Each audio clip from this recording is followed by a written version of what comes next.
The human heart can be so fickle. It loves to get us chasing after things it thinks we need. It thinks we simply must have, or it believes will fulfill us. But how often do we find ourselves chasing after things that ultimately let us down or fail to deliver what we thought was promised? In the 1830s, Alexis de Tocqueville, a French aristocrat and political scientist, wrote a book called Democracy in America, based on his experiences from an extended tour he took of the US.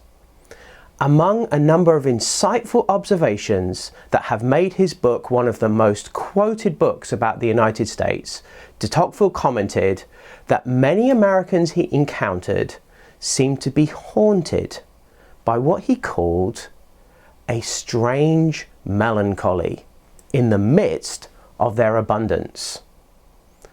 Most Americans, he said, believe that prosperity can quench their yearning for happiness. But, he concluded, such a hope is illusory, because the incomplete joys of this world will never satisfy the heart. De Tocqueville's observation was not just relevant to the United States in the 19th century. It is just as relevant today. So many of us yearn for happiness and fulfillment through things like material possessions, careers, partners we believe will complete us, as well as other incomplete joys of this world. Despite us living in the wealthiest nation on the world, at one of the most prosperous times in history, certainly at a time when most of us enjoy levels of prosperity beyond anything de Tocqueville could have imagined, according to the National Opinion Research Council's General Social Survey just released, just 12% of Americans describe themselves as very happy. This was the lowest level by far since the study was started in 1972. De Tocqueville's warning about putting our hopes in material things wasn't original. He was echoing words from a sermon delivered by a first-century rabbi to his disciples on a Galilean hillside. The heart will never be satisfied if it seeks its fulfillment in earthly treasures, because the treasure that really fulfills can only be found in God. We are in the middle of a series of talks on the Sermon on the Mount, discussing some of the most insightful and impactful statements made in human history. The Sermon on the Mount has been called God's manifesto for human flourishing. It's the doorway into the radical new life we're called to live out in the Spirit when we put our trust in Jesus and enter His kingdom. Through it, Jesus set out the glorious nature of life in God's kingdom as it will be in the age to come when all evil has been banished. But He wasn't just talking about life in the distant future. Jesus is the embodiment of God's coming kingdom, and He welcomes His disciples to live and flourish in the good of that kingdom right here, right now, right in the midst of this broken world. The words in the sermon are keys for us to enjoy the shalom of God, to live fulfilled lives enveloped in God's peace. Storms may rage around us, and they surely will, but those that belong to Jesus are secure in Him. I love the way the psalmist describes our security in God's care in Psalm 121 My help comes from the Lord, who made heaven and earth. He will not let me stumble. The one who watches over me, he will not slumber. The Lord himself watches over me. He stands beside me. He watches over my life. He keeps watch as I come and go, both now and forever. We are secure in Jesus, and we will flourish not just in the good times, but even through the sorrows and pains of life. But to live in the good of all that Jesus offers requires that we have a right view of his kingdom. Transformed people live transformed lives. And Jesus is pretty explicit in calling out what that means. It means a wholly different way of living in and relating to the world. Jesus gets us. He understands the human heart.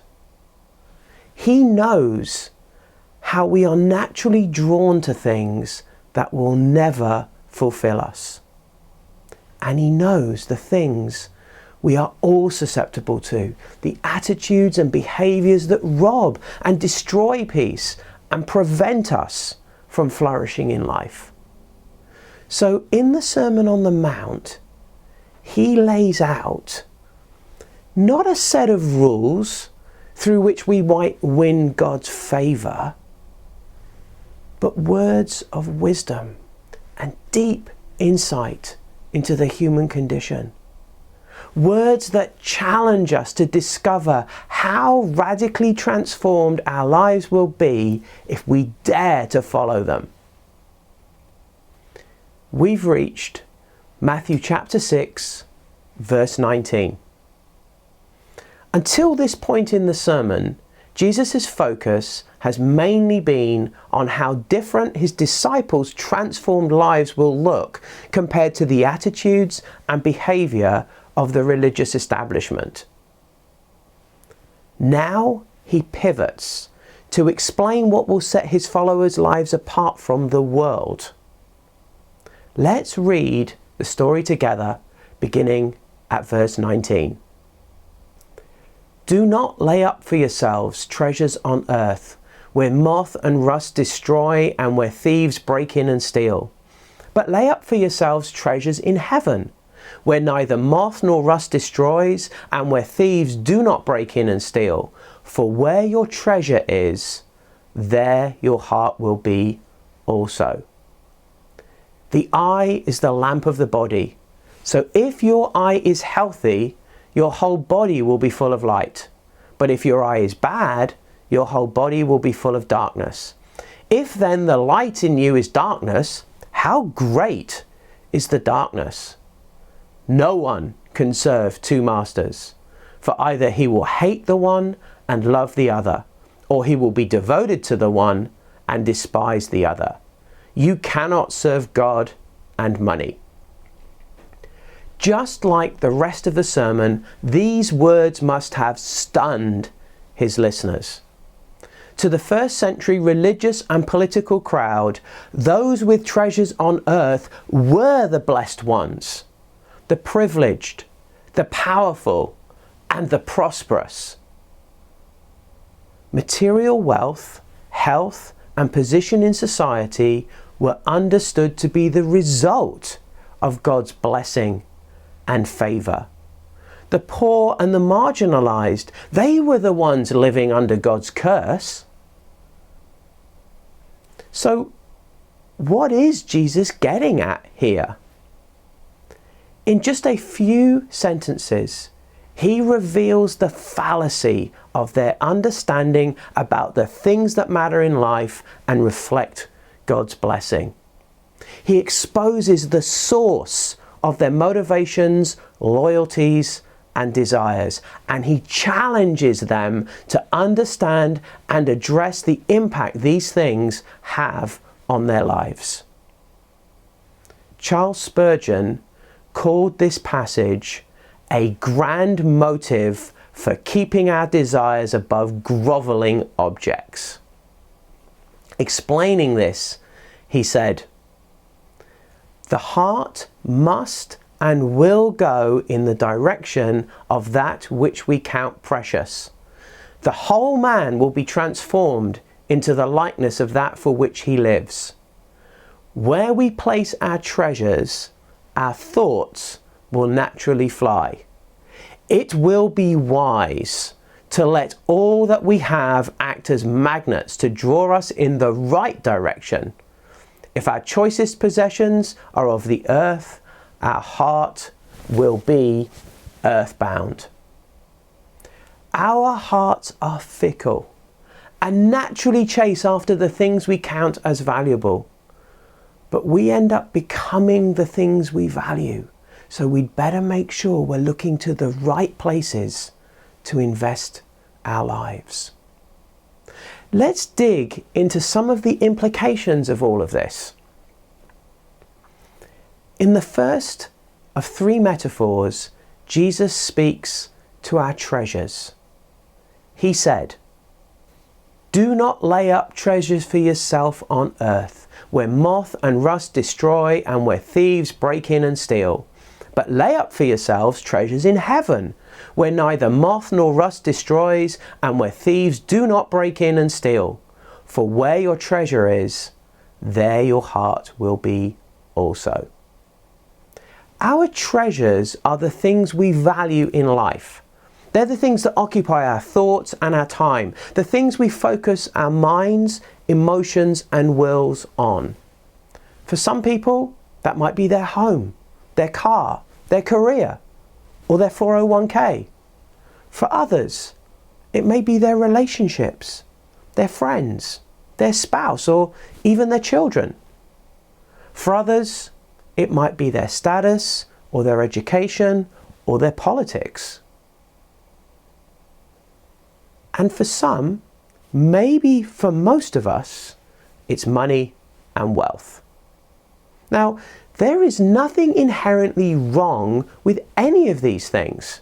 Indeed, these very same things can be the source of incredible blessing in our lives. The issue is with the way our hearts can relate to them. God designed us to find our ultimate value and identity in Him. But the tendency of our fallen human hearts is to find our value and identity in temporal things. When we do this, things that God intended for our blessing become our treasures. They become the places where we find our value or identity rather than in God. For example, if we find our value and identity in our wealth, which many do, we will do all we can to make more and more money, but we will never have enough. So we find ourselves reprioritizing our lives around making and protecting our money. We feel great when the markets are up and in despair when they go down. If we put our value in our status or position in life, in what others think about us, our hearts are driven to make us do all we can to be more popular. For example, for many, how they're viewed by others on social media has become core to the way they view themselves, which is fine when friends and followers keep rising, but when they don't, their core identity is compromised, leading to despair and often deep unhappiness. The chase for popularity through an insatiable need for more friends, views, likes and followers has driven a real increase in mental health problems in our culture, especially among younger people. Basically, if we make our value about things, that means that life is great when these things are working for us. We're getting promoted. Our kids are doing well in school. Our friends are inviting us to parties. Our political party is in power. Our stocks are up. But life becomes not great at all when the stock market crashes and our 401k becomes a 201k, when our party loses the election, when we get cancelled, or when we don't get that job we think we deserve, or when the kids get suspended from school. We end up valuing our lives and centering our identities on things that Jesus said are going to fade and be destroyed. Things that aren't stable at all and were never designed by God to be that. Sinclair Ferguson put it like this: what our Lord says here is devastatingly simple. When he says it, it seems so obvious. If we would only think seriously about our possessions, we would realize that they belong to a passing world which offers no security. In fact, seeking security in this world and in its possessions is a recipe for producing anxieties rather than relieving them. The more we gather possessions in order to feel secure, the more we feel we need them in order to be secure. And then the more we need to guard them to maintain our security. Therefore, the less secure we are. It's a familiar saying that wealth does not buy happiness. Here, Jesus explains why. Happiness depends on lasting wealth. That's why Jesus said to lay up our treasure in heaven, where moths and rust cannot destroy them and thieves cannot steal them. But what does that mean? First and foremost, it means stopping right where you are and turning to God. It means putting Him at the center of your life, allowing Him to be your only true treasure and letting Him direct your life. It means trusting Him with your life and being satisfied with His assessment of you rather than the world's. And by the way, He gives you an A. He's not like us. He doesn't assess you based on your achievements in life, good or bad.